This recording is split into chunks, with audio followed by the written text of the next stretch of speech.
bien, salut à tous. Et oui, vous l'avez vu, donc dorénavant, c'est vous qui choisirez le prochain let's play. Ça se passe ici en fin de vidéo sur YouTube et vous ne pourrez pas le manquer. Donc rendez-vous à la fin de la vidéo.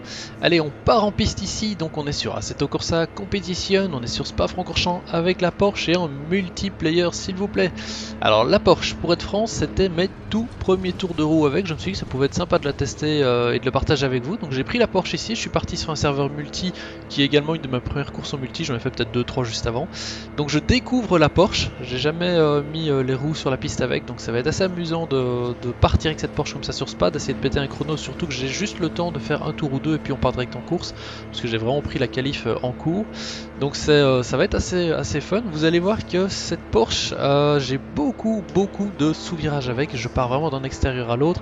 Ben voilà, c'est vraiment à moi à prendre en main la voiture, donc c'est pas vraiment un souci de la Porsche, c'est juste qu'elle a beaucoup de sous-virages. Et inversement, le cul ne demande qu'à partir à la réaccélération, vu que tout ce qui est traction control est off, comme Assetto Corsa d'ailleurs le préconise initialement. Vous pouvez l'activer si vraiment vous en sortez pas, mais bon voilà, en blanc-pain, il n'y a pas de traction control, donc il est off, et il faut donc gérer et l'accélération et les freinages au mieux avec cette Porsche, et vous allez voir que je vais vraiment partir de tous les côtés.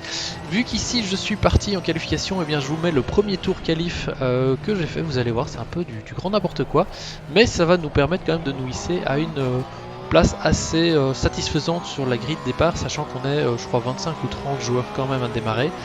Alors petit point important quand même, on est 25-30 sur ce serveur et vous allez voir ici en haut à droite, pour ceux qui connaissent un petit peu Assetto Corsa, du côté du rétroviseur en haut à droite, on ne le voit pas pour l'instant, mais quand je regarde dans le rétro on le voit apparaître. J'ai un SA, donc un safety comme Assetto Corsa appelle ça. Un safety c'est l'indice de sécurité, c'est le... Enfin pas uniquement de sécurité, mais en tout cas c'est ses capacités en piste, et ce safety m'a clairement limité pour entrer dans des serveurs avec un haut safety. C'est un peu comme dans e-racing, on peut accéder qu'à certaines sessions suivant son e-rating. Et bien ici c'est le safety qui compte, et j'ai un safety très bas, je suis à 62, 64, quelque chose comme ça dans cette course là. Pourquoi? Et bien je vous explique pour que vous ne fassiez pas la même erreur que moi. J'avais complètement zappé qu'Assetto Corsa impactait le safety lorsque l'on roulait aussi en en offline. Donc qu'est-ce que j'ai fait? Eh bien moi tout simplement pour régler mes paramètres VR, et c'était assez compliqué comme ça dans cette course là, j'ai lancé plein de courses offline où je faisais un demi-tour, un tour, je regarde un petit peu, je faisais vraiment l'idiot en piste, et puis je redémarrais, je retournais les options, je relançais une course, et vous avez compris le truc, en gros j'ai complètement pourri mon safety avant même de faire la première course réelle dans cette Corsa. Donc faites gaffe, si vous faites les fous avec votre compte, ou si vous avez des potes qui viennent jouer à Assetto Corsa et que c'est vraiment des gros boulets, vous savez que vous allez avoir votre compte qui va baisser. Il y a peut-être d'ailleurs un moyen que ça n'arrive pas en offline, je ne sais pas si Assetto Corsa a prévu le coup. Si oui, n'hésitez pas à me dire en commentaire comment faire. Inversement, bon, et bien ici je tourne avec ce safety de 64 sur un serveur donc qui accepte un peu tout le monde, tout et n'importe quoi, du bon comme du mauvais, et vous allez voir d'ailleurs que ça va se ressentir aussi en piste. Maintenant, comme je le disais dans la review que j'avais fait d'Assetto Corsa, bon, j'étais pas convaincu par ce système de safety. Ici je remets pas du tout le safety en cause, hein. C'est vraiment 100% ma faute si je me retrouve sur un serveur pourri, et le safety a priori n'a pas l'air non plus une mauvaise chose, donc ça je vais continuer à en faire une idée, je vous en parlerai peut-être un peu plus tard. Et donc voilà, ici on va voir qu'on va quand même réussir à se hisser à une 5ème position. Je vous casse un petit peu le suspense, on n'a pas encore passé la ligne d'arrivée, mais on est en 5ème position pour prendre le départ, donc c'est plutôt pas mal je trouve pour la découverte du circuit avec cette Porsche qui part vraiment dans tous les sens. Vous le voyez, les trajectoires sont ultra pourries, tout comme les réaccélérations, mais je m'en tire pas trop mal. Allez, rendez-vous sur la grille de départ.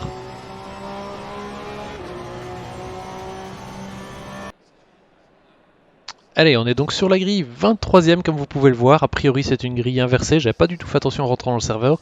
Je découvre un petit peu les settings de celui-ci. Tout comme par exemple les dégâts, eh bien vous verrez quand il y a des touchettes et autres, je ne sais pas si les dégâts étaient activés ou pas, je ne crois franchement pas, mais on en reparlera. En attendant ici, c'était donc une session qualif, comme vous l'avez fait, on a fait un tour, j'en ai réellement fait 2, on se retrouve donc 23ème sur la grille, 5ème réellement qualifié, et ensuite il y avait 3 courses normalement, et malheureusement pour ça, cette Corsa est un peu trop permissif. Ici c'est la première course que vous voyez, tout le monde était en ligne, ça s'est très bien passé. Malheureusement la course 2, je crois qu'on n'était plus que 6 sur la grille de départ, et la course 1 j'étais seul. Donc c'est un peu dommage ce genre de choses, on devrait être pénalisé si on quitte les courses en plein cours. Si on rentre sur un serveur où il y a 3 courses, c'est pour en faire 3 et pas en faire une. Mais ça voilà, c'est une petite aparté par rapport au serveur. Allez, on est prêt à prendre le départ, on va voir comment ça se passe. Allez, c'est parti, on pousse un maximum, néanmoins on voit que la Bentley a pris un bien meilleur départ, on va donc la laisser passer avant le raidillon, on va se coller derrière elle, et on voit que devant ça commence déjà à cartonner, donc je freine pour éviter le carton. Derrière ça n'anticipe absolument pas, ça part à gauche, il y en a à droite. Il fallait un petit peu s'en douter, étant donné que les moins bons pilotes se trouvaient devant, et bien entendu c'était propice à un carton dans le raidillon, c'est chose faite. Néanmoins on voit maintenant dans le rétro que j'ai clairement de l'espace avec le concurrent qui me suit, enfin c'est ce que je croyais. J'arrive dans le virage ici, on voit qu'il arrive de très loin et il se jette vraiment à l'intérieur. Je pense qu'il a raté son freinage et en fait absolument pas, j'ai ouvert la porte par sécurité et lui un peu comme un boulet, hein, il n'y a pas d'autre terme, il vient refermer la porte directement en se collant sur moi. Donc ici je l'ai clairement harponné par derrière, parce que je veux bien être gentil une fois mais deux fois faut pas déconner, donc c'est pas très propre. Mais de l'autre côté il avait rien à venir faire sur ma trajectoire. Au final il avait beaucoup plus à perdre que moi en faisant cette manœuvre, donc tant pis pour lui, j'aurais tendance à dire. Et puis on continue la course. Alors vous allez voir, la course ici ça va être constamment glissade sur les vibreurs, reprise et autres glissades à nouveau. Donc c'est un petit peu, je me bats avec cette Porsche. Et la premier concurrent qui va se toller, on l'évite de justesse. Alors en effet mes craintes étaient plutôt justifiées, comme on le voit, leur tour en piste pour certains, ils s'en remettent à la chance, ils serrent les fesses, ils font leur manœuvre en espérant que tout le monde les évite. Alors s'il vous plaît, si vous êtes ce genre de kamikaze, eh bien c'est un conseil. On a la chance d'avoir des tableaux avec les intervalles super précis. On prend le temps de regarder si on a le temps nécessaire pour faire sa manœuvre sans risquer de déclasser l'un ou l'autre concurrent. Et puis on l'a fait. Si on n'a pas le temps, eh bien on attend, on reste figé en piste et on laisse passer tout le monde. Ça évite en général des gros cartons. Allez, on continue à se battre avec cette Porsche. Comme vous le voyez en sortie de virage, c'est pas joli. Une fois qu'on monte sur les vibreurs, la réaccélération, eh bien ça part vite à droite, à gauche. On le voit encore ici, ça fait plusieurs fois que je passe dessus et là l'avertissement est déjà un petit peu plus prononcé. J'ai intérêt à me méfier parce que ça pourrait bien se retourner contre moi un peu plus tard. Comme on le voit, le ciel s'est couvert entre temps, les premières gouttes de pluie tombent. J'avais pas franchement pris le coup, j'avais même pas regardé la météo avant de démarrer la course. Et les petites icônes sur la droite, comme on peut le voir, c'est pas ce qu'il y a de plus flash en VR. On voit en effet que dans 1 et dans 3 minutes il va pleuvoir, mais ça ne m'avait pas marqué. Alors dites-moi en commentaire si vous savez comment voir la météo avant la course, la météo complète, ou est-ce qu'on ne le sait au final que 1, 2, 5 minutes à l'avance, parce que ça permettrait comme ça de prévoir au mieux les arrêts au stand et le changement de pneus éventuel. Autre question, si vous connaissez la réponse, laissez-le aussi en commentaire, ça m'intéresse vachement. Est-ce qu'il y a moyen de préconfigurer un arrêt au stand en poussant sur un bouton? Exemple, on pousse sur le bouton, on va refaire le plein et mettre des pneus pluie ou des pneus slick suivant le bouton pressé. Ça pourrait être pas mal, ça m'éviterait de chipoter ici avec le panel de configuration sur la gauche qui n'est pas toujours très précis. Allez, les avertissements, on en a reçu bien assez avec cette Porsche. Ici, elle va nous le faire payer cash. Et c'est directement le rail après une petite glissade à nouveau, toujours et encore au même virage. Avec la pluie, ça n'a pas aidé, on est parti directement. Et je pense que pour le coup, comme je le disais, les dégâts sur serveur ne doivent pas être activés parce qu'on s'en tire très bien. J'ai aucun dégât a priori. On repart pour une nouvelle explication dans le raidillon. Cette fois-ci, on voit dans le rétroviseur que la Lamborghini eh bien, se rapproche, elle se rapproche sacrément.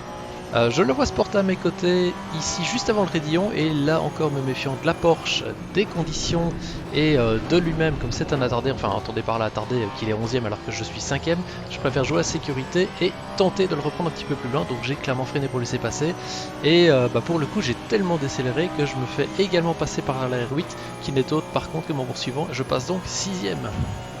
On part donc à la chasse d'une R8, on va essayer de lui mettre un petit peu la pression avant qu'il ne prenne la fuite, on va le coller, on voit qu'il roule un petit peu sur des œufs, il n'est pas à l'aise non plus, ses trajectoires s'élargissent, c'est pas beaucoup mieux de mon côté très clairement, on est un petit peu tous les deux fébriles, là on essaye de pousser au maximum, on voit d'ailleurs ici, hop, à la réaccélération, ça part très vite.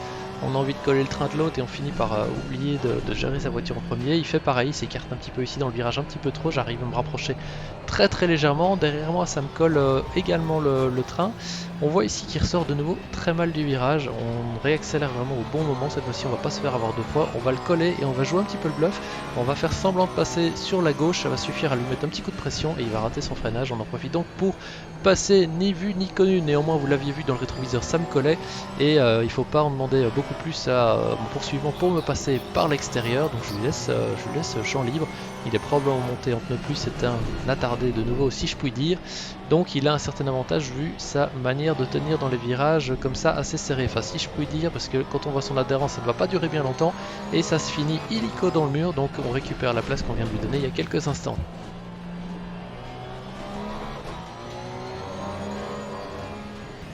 Allez, nouvelle action piste, cette fois-ci c'est la R8 qui revient comme un boulet de canon, hein. Elle n'avait pas se laisser faire comme ça, fallait pas rêver. Et pour le coup elle a super bien pris ses virages précédents, donc elle arrive comme un fou, elle ne dépasse, je ne peux rien faire, je la laisse passer. Juste avant l'arrivée ici de la grille F1, on pousse, réaccélération, on va tenter de nouveau de lui mettre la pression, on essaye vraiment de le coller le plus possible, et si possible on va plonger à l'intérieur. Sauf que là j'étais un petit peu optimiste, j'ai plongé mais en étant de très loin et en ratant les freins, donc heureusement pour moi il a pensé à regarder dans ses rétros, il ouvre la porte pour éviter l'accrochage, donc bien joué à lui, et j'arrive néanmoins à me faufiler, à profiter de cette erreur. À bon escient, néanmoins on voit ici que j'arrive de nouveau sur le raidillon, pas du tout en confiance avec cette Porsche, hein. Clairement je sais pas la limite de la voiture, je pars beaucoup trop vite, donc je décélère et je passe un peu comme un lambin dans le raidillon, donc on voit que la R8 elle colle le train sans aucun problème, et faut pas rêver, ici la longue ligne droite va lui permettre de passer à l'aspiration, et d'ailleurs elle serait passée même sans l'aspiration vu sa vitesse, tranquillement je ne peux rien faire. Rebelote, donc on part à la poursuite de la R8. Et un petit peu plus loin, on le voit ici, drapeau jaune, donc on sait qu'il y a eu un accident juste devant nous.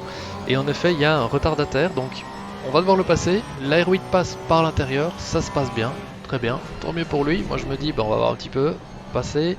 Et en temps de l'extérieur, et bien entendu pour moi, ça ne passe pas. Ah là, il me chope l'arrière, bon c'est un peu involontaire de sa part, dommage qu'il ait perdu la voiture comme ça. C'est le jeu, heureusement je ne tape pas le mur, on reprend la piste.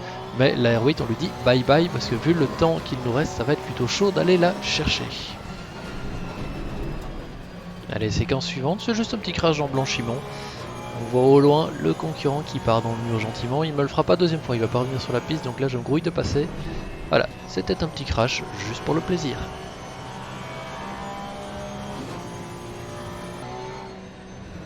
On arrive ici de nouveau sur un retardataire qui initialement va se porter sur la gauche pour me laisser passer, donc c'est plutôt cool.